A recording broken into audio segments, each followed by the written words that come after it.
Bonjour à tous, j'espère que vous allez bien. Alors, aujourd'hui, on va partir sur une petite recette toute simple de biscuits. Alors, personnellement, c'est parmi mes biscuits préférés, c'est le financier. Alors, aujourd'hui, j'ai décidé d'améliorer un petit peu la recette avec un petit peu de noisettes, mais on peut tout à fait garder le biscuit nature. Alors, pour ce qui est des ingrédients, c'est par ici.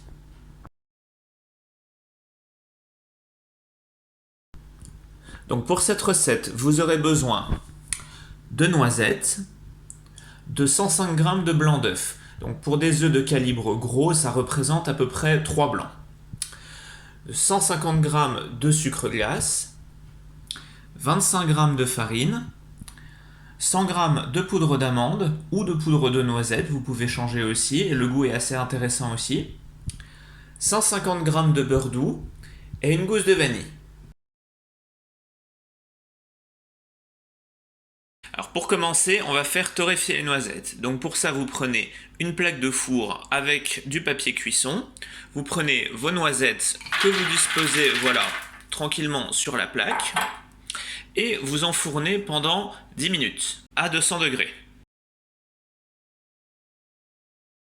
Donc les noisettes sont sorties du four. Comme on peut le voir, elles ont une belle couleur, elles sont bien dorées, bien grillées.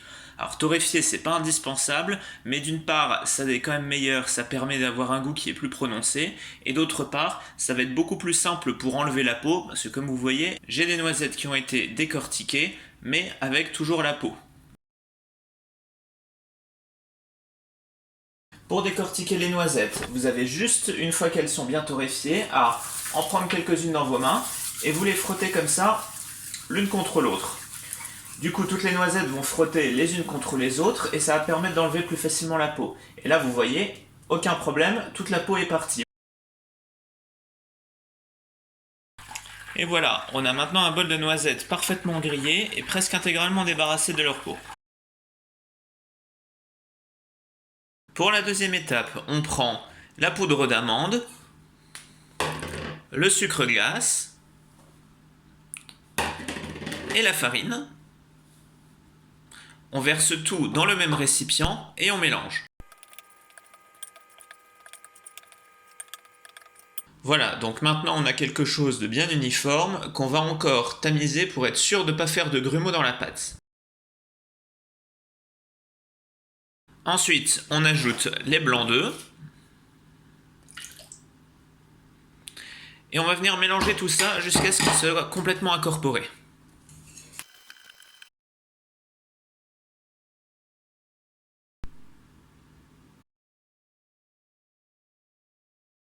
Ensuite, vous prenez un couteau, vous ouvrez votre gousse de vanille en deux, vous pouvez utiliser ensuite le couteau ou votre pouce pour gratter les grains de vanille à l'intérieur, vous les ajoutez à la pâte et vous mélangez. Donc là, comme je suis tout seul, je ne peux pas vraiment me filmer en train de le faire.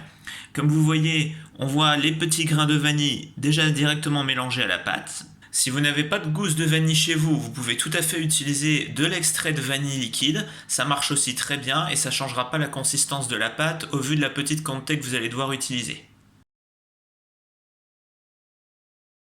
Alors on arrive sur le point important de la recette, le beurre noisette. Alors je vous rassure, c'est extrêmement simple. Tout ce que vous avez à faire, vous mettez votre beurre à chauffer dans une petite casserole. Voilà, sur feu modéré. Et on attend qu'il fonde.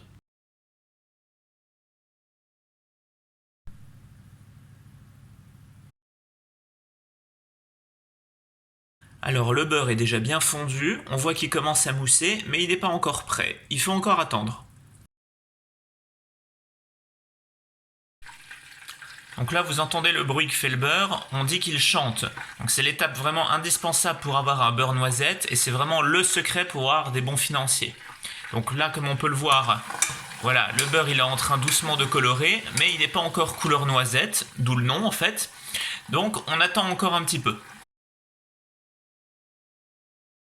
Donc notre beurre noisette est prêt. Alors pour vous en apercevoir, deux choses, soit ça commence à sentir la noisette, soit il a une jolie couleur bien foncée, bien noisette.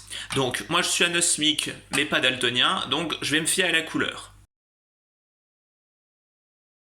Il ne reste plus qu'à ajouter le beurre noisette à la préparation, donc vous pouvez utiliser un petit tamis. Le but c'est de filtrer le beurre pour enlever les impuretés. Voilà. Et vraiment garder que le meilleur. Et ensuite, on mélange bien.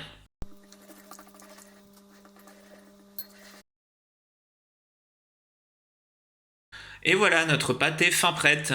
Donc comme on peut le voir, elle fait bien le ruban, donc elle est vraiment juste à la bonne texture. Si chez vous, vous avez l'impression qu'elle est un petit peu liquide, vous pouvez essayer de l'épaissir avec un petit peu de farine ou un petit peu de maïzena, ça changera pas le goût. Maintenant, on va s'occuper des noisettes, parce que non, on les a pas oubliées et elles ne servent pas à rien. On va les concasser pour mettre sur le dessus du gâteau. Alors, non seulement ça sera plus joli, mais en plus ça apportera vraiment de la texture, un petit croustillant, c'est vraiment très sympa. Alors, petite astuce pour vous éviter d'en mettre plein votre cuisine, vous les mettez dans un sac congélation que vous fermez, et on peut ensuite les frapper avec le dessous d'une casserole ou un rouleau à pâtisserie. Et on essaye de les casser en morceaux. Alors le but, c'est pas d'en faire de la poussière.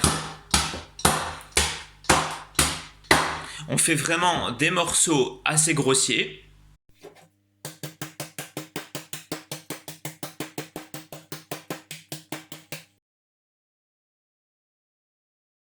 Maintenant que la pâte est prête, il ne reste plus qu'à la mettre dans les moules et à parsemer des éclats de noisettes. Donc là, on peut voir, ça a déjà l'air très gourmand. Et maintenant, la dernière étape, la cuisson.